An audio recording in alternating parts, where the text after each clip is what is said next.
Hayyee kabajamtoota jaalatamtoota qeerroo qarree Oromoo akkasumas maatiiwwan yuutuubii koo Simbirtuu Tiyuub kan taatan akkam jirtu nagaan koo kabajaaf jaalala iddoo jirtanitti sinaa qaqqabu jecha qophii kiyya jalqabaa ta'e qabadhee isinii dhiyaadheera. Miseensa yuutuubii kooti kan hin taane maatii yuutuubii kooti kan hin taane yuutuubii kiyya Simbirtuu Tiyuub laayik, sheer, sabiskiraayib gochuun akkasumas hiriyoottan keessan bira akka ga'u akka naaf qooddan isiniin jecha qophiin kiyya har'aa kiliippii afaan Oromoo bara 2021 haga bara 2020 gidduutti hojjetaman viiwarii baay'ee kan qaban tokko haga 10 qabadhee isinii dhiyaadheera.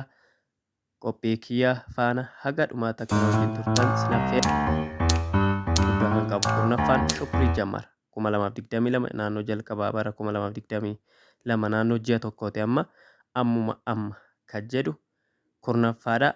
Viiwariin isaa naannoo viiwarii miliyoona tokko kan argatedha. Sirbi kun akkuma ilaalta viidiyoo isaa irratti sirba baay'ee bareeda nama hawwatudha. Haala kanaan ji'a tokko keessatti naannoo viiwarii miliyoona tokko argateera. Namoonni sirba kana hin ilaalle akka ilaaltaniif asumaan isinitti himaadha. Inni saglaffaan Dinqisaa Dabala naannoo ji'a 5 ta'eera. Sirbi kun 2021 keessa hojjetame. Caaltukkuma sirba baay'ee bareedaa fi jaalatamaadha. Kiliippii isaa irratti yoo kan ilaaltan ta'e baay'ee kan namatti tolu sirba baay'ee bareedaadha. Sirbi kun naannoo viiwarii 1.5 miliyoona 1.5 ol argachuudhaan sadarkaa saglaffaa irratti argama. Akkasumas sirbi kun akka kiliippii isaatti viiwarii hin qabu. Namoonni hin ilaalle maqaa isaa irratti gadhiise waan ta'eef yuutuubii isaa irra sarchi gootanii laayikii fi akkasumas lakkoofsa viiwarii isaa akka dabaltaniifan isin affeera. Inni 8ffaan Taaddalaa Gammachuu. Sirbi kun jalqaba naannoo bara 2022 akka lakkoofsa faranjiitti kabaye bara kan jedhudha. Kunis akkuma ilaaltan viidiyoo isaa irratti sirba baay'ee bareeda, kiliippii baay'ee bareedaadha. Haaluma kanaan viiwarii miliyoona 2 kan argachuudhaan sadarkaa 8ffaa irratti argama. Akkasumas sirba kanas warreen hin ilaalle akka ilaaltanii lakkoofsa viiwarii isaanii akka jajjabeessitan akkasumas artistoota keenya akka isaan jajjabaatan akka gootan isiniin jedha.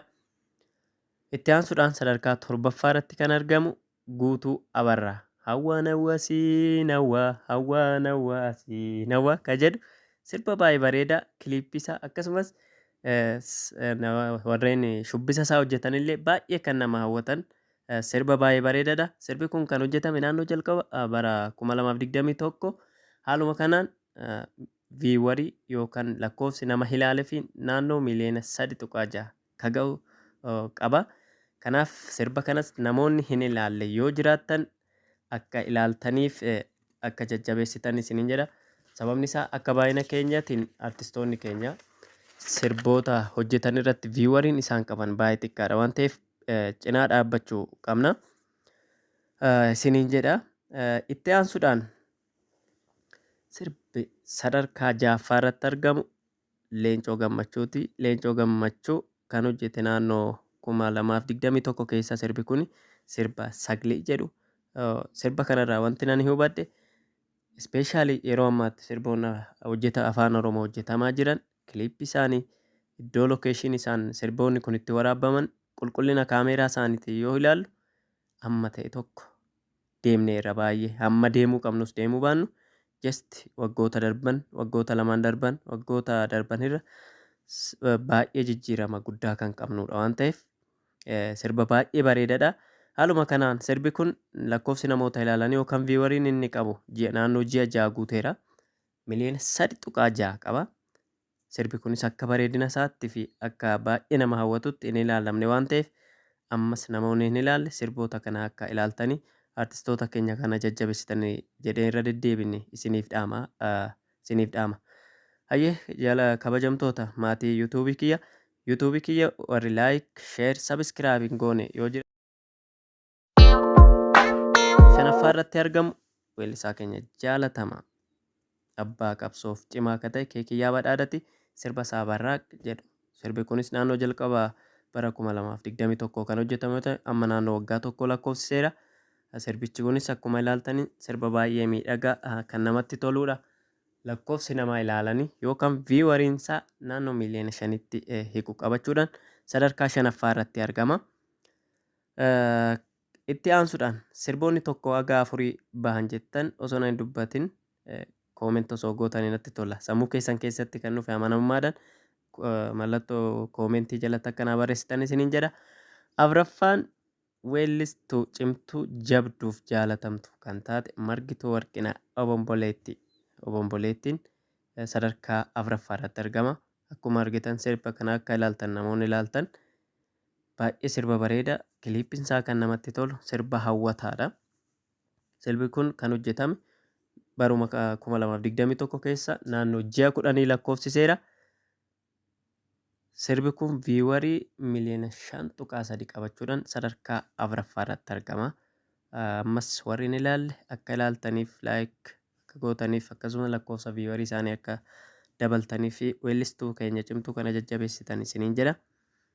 Itti aansuudhaan sadarkaa 3ffaa irratti kan argamu viiwarii yookaan lakkoofsa nama ilaalanii miliyoona 8.4 kan qabu naannoo ji'a 9 kan lakkoofsise naannoo bara darbe bara 2021 keessa hojjetame Walagarraa maqaa weellisaa Galaanaa Gaaromsaati jechuudha. Sirbi kun sirba baay'ee bareedaa, sirbootawwan hojjetaman kana jalqabarra kan hojjetame naannoo jalqabaatti kan hojjetame Andu'aalam qofa ka dursu baay'ee bareeda, kiliippii baay'ee hawwataa haara wancii irratti kan hojjetame. Akkuma kana dura dubbadhe kiliippiin isaanii baay'ee ka bareedu, iddoo lookeeshinii filannoo iddoo isaanii akkasumas daarikteeronni sirboota kenna daarikti godhanillee baay'ee cimaa waan dhufaniif waan hundaanuu qulqullina viidiyoo kiliippiin waan adda addaa sirriitti bareeda, kaameraan isaanillee sirriitti bareedaadha. Sirba baay'ee bareedaadha. Miliyoona 8.4 argachuun sadarkaa 3ffaa irratti argama jechuudha. Inni lammaffaan weellisaa keenya jaalatamaa fi cimaa kan ta'e Bulloo. Gaash Bulloon sadarkaa 2ffaa irratti argamu. Viiwariin isaanii miliyoona 8.6 kan argate ji'a jaanaanuma bara darbe 2021 keessa kan hojjetamedha. Yoosan Geetahuun obsaan 3 obsaa yookaan sirba isaa Bulloo jedhamu kan hojjetedha. Miliyoona 8.6 qabachuudhaan sadarkaa 2ffaa irratti argama. Weellisaa baay'ee cimaa walaloo barreessuun, walaloo artistoota garaagaraa balleessuuniif walaloo barreessuudhaan baay'ee kan jaalatamuu fi baay'ee cimaa akka ta'edha. Sadarkaa 2ffaatti argama. Warreen ilaalle sirbootawwan kanneen ilaaluudhaan akkasumas laayik fi lakkoofsa viiwarii isaanii akka dabaltan gatii isaanii qabu waan ta'eef isiniin jedha. Lakkoofsa 1ffaa dhaga'uudhaaf yuutuubii kiyya laayik, sheer, sabiskiraayib warreen kun sabiskiraayib, laayik, sheer gochuun akkasuma akka maatii yuutuubii kiyyaa taatan isiniin jecha. Sadarkaa 1ffaa irratti kan argamu ji'a 11 ol kan lakkoofsise bara 2027 baruma 21 baruma darbe kana keessa kan hojjetame viiwarii miliyoona 9.9 kan qabu weellisaa keenya cimaa baay'ee jaalatama. Ammallee sadarkaa sirboota garaagaraa hojjechuudhaan jaalatamummaa uummata keenya baay'ee gonfachaa kan jiruu fi naayit kilabiiwwan adda addaa irratti weellisaa baay'ee hojjechaa akka jiru weellisaa keenya cimaaf jaalatama Andu'aalam Gosaa darbee ilaallan sadarkaa 1ffaa irratti argama. Sirba baay'ee namatti tolu.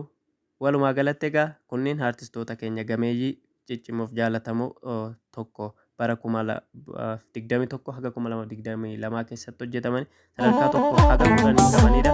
Namoonni ilaaluudhaan laayik, sheer gochuudhaan viiwarii isaanii akka dabalatan. Raase barri barane baram barase. Raase barri barane baram barase. Raase barri barane baram barase. Adiisa abbaan shaggar baanaa kaata malleen kaata dhugaan dhiigaa kun nama maraacha. Shaggar baanaa kaata malleen kaata dhugaan dhiigaa kun nama maraacha. Darbee laalla latta qayyamtee laata. Darbee laalla kokkortaa balaa baata. Darbee laalla eenyutu sarmee baata. Darbee laalla barris bara fakkaata. Darbee laalla kan falfaluun furmaatu. Barraa qabarii raasa. Sagaltama garbaa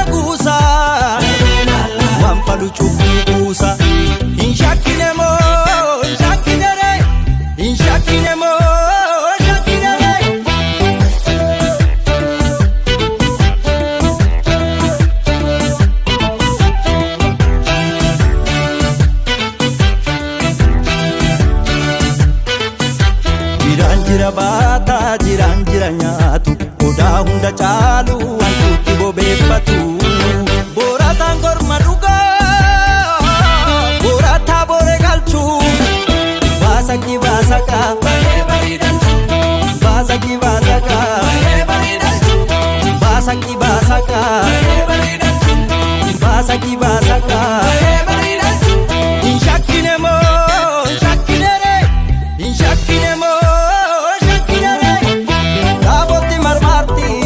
Jayon daboti marmati akkamitan isa dagamte narrati tamarti aboti marmati jayon daboti marmati akkamitan isa dagamte narrati tamarti